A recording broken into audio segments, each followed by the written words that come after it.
अऊज़ु बिल्लाहि मिनश्शैतानिर्रजीम बिस्मिल्लाहिर्रहमानिर्रहीम अस्सलातु वस्सलामु अलैका या सय्यदी या रसूलल्लाह व अला आलिका व अस्हाबिका या हबीबल्लाह इन्नल्लाहा मअस-साबिरीन सदक़ल्लाहुल अज़ीम व सदक़ रसूलुहुन नबियुल उम्मियुल करीम। मोहतरम नाज़रीन, अस्सलामु अलैकुम व रहमतुल्लाहि व बरकातुहू।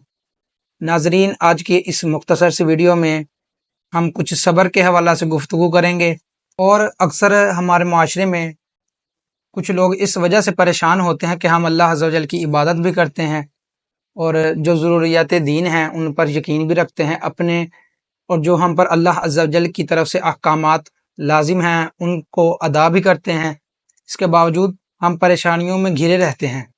लेकिन जो इसके मुखालिफ काफिर हैं वो दुनिया की आसाइशों से फ़ायदा उठाते हैं और उन्हें दुनिया में उनके पास मालो दौलत भी बहुत ज़्यादा है। तो अक्सर हमारे लोगों में इस तरह की सोचें अमूमन पाई जाती हैं। तो इंशाअल्लाह अज़्ज़ा व जल इन पर हम मुख्तसर सी गुफ्तगू करेंगे। तो मैंने आपके सामने कुरान पाक की आयत मुबारक पढ़ने का शर्फ हासिल किया, इन्नल्लाहा मअस-साबिरीन, कि अल्लाह अज़्ज़ा व जल साबिरों का साथ देने वाला है। तो इस हवाला से मुख्तसर सी गुफ्तगू करते हैं कि कुछ लोग इस तरह भी कह देते हैं कि अल्लाह अज़्ज़ा व जल सब्र करने वालों के साथ है। मैं कहता हूँ ये सब बकवास है, अल-इयाज़ु बिल्लाहि ताला। यानी वो कहता है कि ये सब बकवास है, ये सब फजूल है कि अल्लाह सब्र करने वालों के साथ है। और उलमा इकराम लिखते हैं कि ये खुला कुफ्र है, क्योंकि इस जुमले में अल्लाह अज़्ज़ा व जल की सख्त तौहीन की जा रही है। यानी कि जो अल्लाह अज़्ज़ा व जल ने कुरान पाक में इरशाद फरमाया कि मैं सब्र करने वालों के साथ हूँ, तो कुरान पाक की आयत का इनकार किया जा रहा है और अल्लाह अज़्ज़ा व जल के कौल का भी इनकार किया जा रहा है। इस लिहाज से वो कहने वाला ये दायरे इस्लाम से खारिज है। इस हवाला से एक मुख्तसर सी बात के परेशान हाल को चाहिए कि अल्लाह अज़्ज़ा व जल की रज़ा पर राज़ी रहे और अपने आप को समझाते हुए दिल ही दिल में ये कहे कि शहीदानो असीराने करबला रिदवानुल्लाह अलैहिम अजमाइन, उन पर जो मुसीबतें आई थी वो यकीनन मुझ पर आने वाली मुसीबतों से करोड़ों गुना ज़्यादा थीं, मगर उन्होंने खुशी खुशी बर्दाश्त की और सब्र किया और जन्नत के हकदार बने। और इंसान सोचे कि मैं कहीं बेसब्री करके आखिरत की सआदत से महरूम ना हो जाऊं।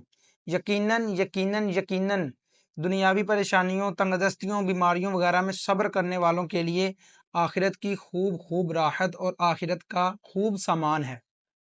यानी लिखते हैं कि जो करबला में इमाम हुसैन रदियल्लाहु ताला अन्हु और आपकी आल औलाद और दीगर जो आपके साथी शुरका थे, उन पर जो मुसीबतें करबला में आई हैं वो हमें जो मुसीबतें आती हैं उनके मुकाबले में करोड़ों गुना ज़्यादा थी। तो उन्होंने सब्र किया और वो जन्नत के हकदार भी बने। आखिरत में अल्लाह अज़्ज़ा व जल उनको मज़ीद बुलंद मुकाम भी अता फ़रमाएगा। बेशक उनकी शान पहले ही बहुत बुलंद है, लेकिन अल्लाह अज़्ज़ा व जल जो उन्होंने मुसीबतें बर्दाश्त की उनका बदला भी उन्हें अता फ़रमाएगा।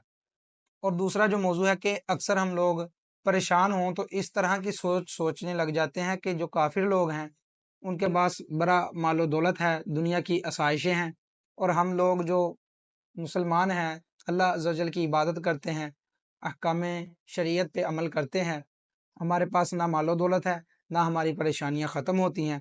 तो इस हवाला से एक हदीस मुबारक समात कीजिए कि हज़रत सैयदना इब्न अब्बास रदियल्लाहु ताला अन्हुमा आपने फरमाया कि एक मरतबा नबी करीम सल्लल्लाहु ताला अलैहि वआलिहि वसल्लम ने अपने परवरदिगार अज़्ज़ा व जल के दरबार में अर्ज़ की, ऐ मेरे रब, मोमिन बंदा तेरी इताअत करता है और तेरी मासियत यानी नाफरमानी से बचता है, लेकिन तू उससे दुनिया लपेट लेता है और उसको आजमाइशों में डाल देता है।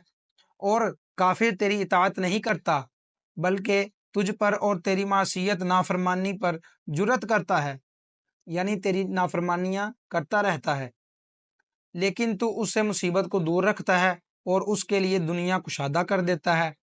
आखिर इसमें क्या हिकमत है? तो अल्लाह अज़्ज़ा व जल ने हुज़ूर नबी करीम सल्लल्लाहु ताला अलैहि वसल्लम की तरफ वही फरमाई, फरमाया बंदे भी मेरे हैं और मुसीबत भी मेरे इख्तियार में है और सब मेरी हम्द के साथ मेरी तस्बीह करते हैं। मोमिन के ज़िम्मा गुनाह होते हैं तो मैं उससे दुनिया को दूर करके उसको आजमाइश में डाल देता हूँ, इसके गुनाहों का कफ़ारा बन जाती है। यानी जो अल्लाह अज़्ज़ा व जल बंदे को मुसीबतों में डालता है तो वो उस शख्स के गुनाहों का کفارہ بن جاتی ہے، حتیٰ کہ وہ مجھ سے ملاقات کرے گا تو اسے نیکیوں کا بدلہ دوں گا۔ اور اللہ عز و جل نے فرمایا کہ جب وہ مجھ سے ملاقات کرے گا، یعنی جب مرنے کے بعد قیامت کے دن وہ میرے سامنے ہوگا، تو میں اسے اس کی نیکیوں کا بدلہ ضرور دوں گا۔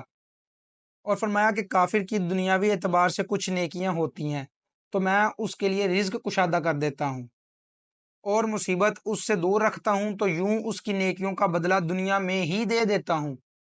یعنی جو کافر لوگ ہیں، اللہ عز و جل انہیں ان کی نیکیوں کا بدلہ جو انہوں نے اچھے اعمال کیے ہوتے ہیں، ظاہر ہے دنیا میں رہ کر انسانیت کے ناطے کچھ نہ کچھ نیک عمل ان کے نزدیک کچھ نہ کچھ اچھے اعمال وہ بھی کر لیتے ہیں، تو اللہ عز و جل فرماتا ہے کہ میں انہیں ان کے اچھے اعمال، ان کی نیکیوں کا بدلہ انہیں دنیا میں ہی دے دیتا ہوں، ان سے مصیبتوں پریشانیوں کو دور کر دیتا ہوں، ان کے رزق کو کشادہ کر دیتا ہوں، تاکہ ان کا بدلہ دنیا میں ہی انہیں مل جائے۔ حتیٰ کہ جب وہ مجھ سے ملاقات کرے گا، یعنی کافر جب مجھ سے ملاقات کرے گا تو میں اس کے گناہوں کی اس کو سزا دوں گا۔ یعنی اللہ عز و جل قیامت کے دن جو بھی کافر ہوگا، مشرک ہوگا، اللہ عز و جل اسے اس کے گناہوں کی سزا ضرور دے گا۔ تو اللہ عز و جل کی بارگاہ میں دعا ہے کہ اللہ عز و جل ہمیں بھی حضرت سیدنا امام حسین رضی اللہ تعالی عنہ اور آپ کی آل اولاد کی طرح صبر کرنے کی توفیق عطا فرمائے۔ آمین بجاہ النبی الامین۔ السلام علیکم ورحمۃ اللہ وبرکاتہ۔